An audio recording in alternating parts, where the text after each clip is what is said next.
ચાલો બધાને નમસ્કાર અને તમારે બધાનું ભાવભીનું સ્વાગત. વધુ એક સેશનમાં તમારું અભિવાદન. મિત્રો, ક્યારેક પુસ્તકમાંથી પસાર થતા હોઈએ રસપ્રદ વિધાનો છે એ આપણને પ્રભાવિત કરે એ પ્રકારના પણ વાંચવામાં આવતા હોય છે.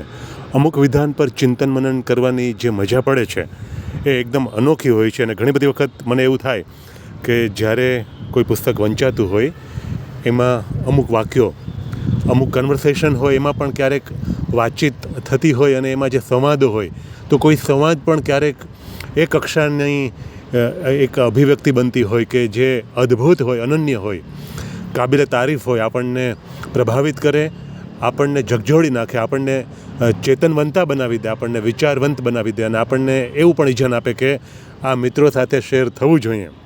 આવું જ એક વિધાન અંગ્રેજી લેખક ડગલાસ એડમ્સનું પુસ્તક વાંચતો તો એ દરમિયાન વાંચવામાં આવ્યું. મને એમ થયું ચાલો આજે આ સેશન થકી તમ સુધી આ વિધાન પહોંચતું કરું અને જે વિચાર પ્રદેશમાંથી ભ્રમણ કરવાનું બન્યું છે તો ગમતાનું ગુલાલ કરવાના ભાગરૂપે તમારી સાથે વહેંચું. તેઓ કહે છે, space is big, you just won't believe how vastly, hugely, mind bogglingly big it is. I mean, you may think it is a long way down the road to the chemist, but that's just peanuts to space.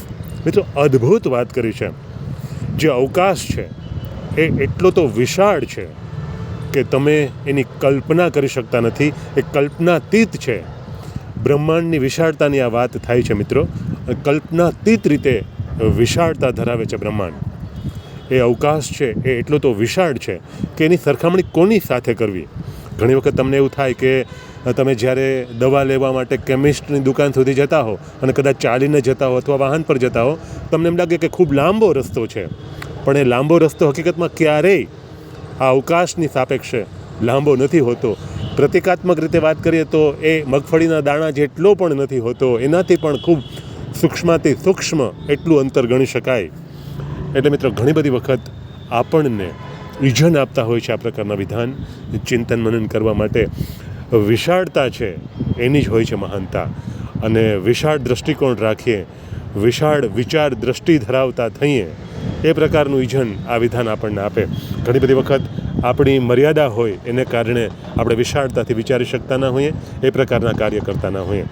ટીપે ટીપે સરોવર ભરાય એટલે એક બુંદ પણ આખો હોજ છલકાવી નાખવા માટે પૂરતું હોય છે. એ ન્યાયે બુંદ છે એનું પણ એટલું જ મહાત્મ્ય છે જેટલું મહાત્મ્ય હોજનું છે. ક્યારેક એવું કહેવાય કે હોજ કરતાં પણ બુંદ છે એ વધારે મહાત્મ્યનું છે, કારણ કે ઘણા બધા બુંદોનો સરવાળો છે એનાથી પછી હોજ છે નિર્મિત થતો હોય છે.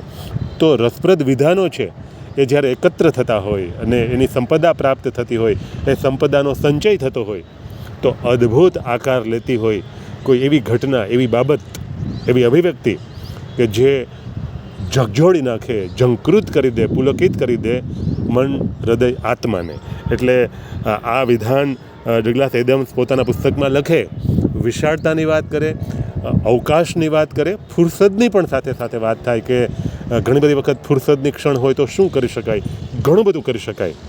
ખાસ તો તમારી જે અનુભવ સંપદા છે એ વિચાર સંપદા થકી અભિવ્યક્ત થાય અને અન્ય સુધી પહોંચતી થાય.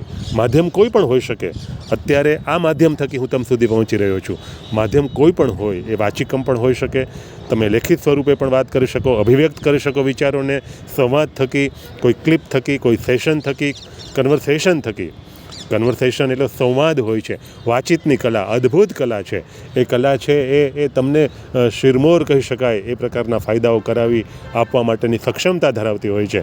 એટલે તમારા અવાજમાં રહેલી જે મીઠાશ છે, એમાં રહેલી ઇન્ટિમસી છે, તમારા શબ્દમાં રહેલી તાકાત છે, તમારા વિચારોમાં રહેલું એ ઉન્નત કૌવત બળ છે, એ અન્યોને પ્રભાવિત કરવા માટે નહીં પણ અન્યોને ઉપયોગી સાબિત થવા માટેનું હોય છે.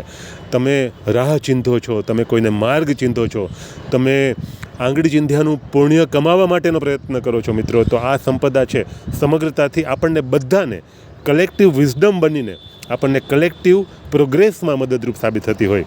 એટલે જ્યારે સંયુક્તપણે સાહસ કરીએ કંઈક અદ્ભુત કરવાનું, તો આ પ્રકારના વિચારો છે એ આપણને અવકાશ આપે, આપણને એ પ્રકારનું ઇજન પણ આપે કે આ આપણી સંયુક્ત જવાબદારી છે અને આપણી આ સંયુક્ત એવી શાણપણ સંપદા છે જે આપણને ઉન્નત મુકામ પર લઈ જવા માટે સક્ષમ છે અને એ જરૂરી પણ છે.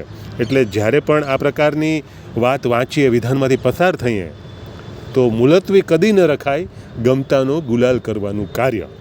તો ડાયનેમિક બુક ફેન્સ આપે છે તમને મસ્ત મજાના પુસ્તક વાંચવા માટે, પુસ્તક ગોષ્ઠી બેઠકમાં હાજરી આપવા માટે. નવું નવું વાંચો, વિચારો, મિત્રોમાં શેર કરો, ગમતાનો કરો ગુલાલ. એ માટે દરેક ક્ષણ પવિત્ર જ. પછી તમે રણમાં હો કે અરણ્યા, વાંચતા હો રસપ્રદ પુસ્તક તમે કે પછી કરતા હો ગમતાનો ગુલાલ. આપો રજા, આવજો.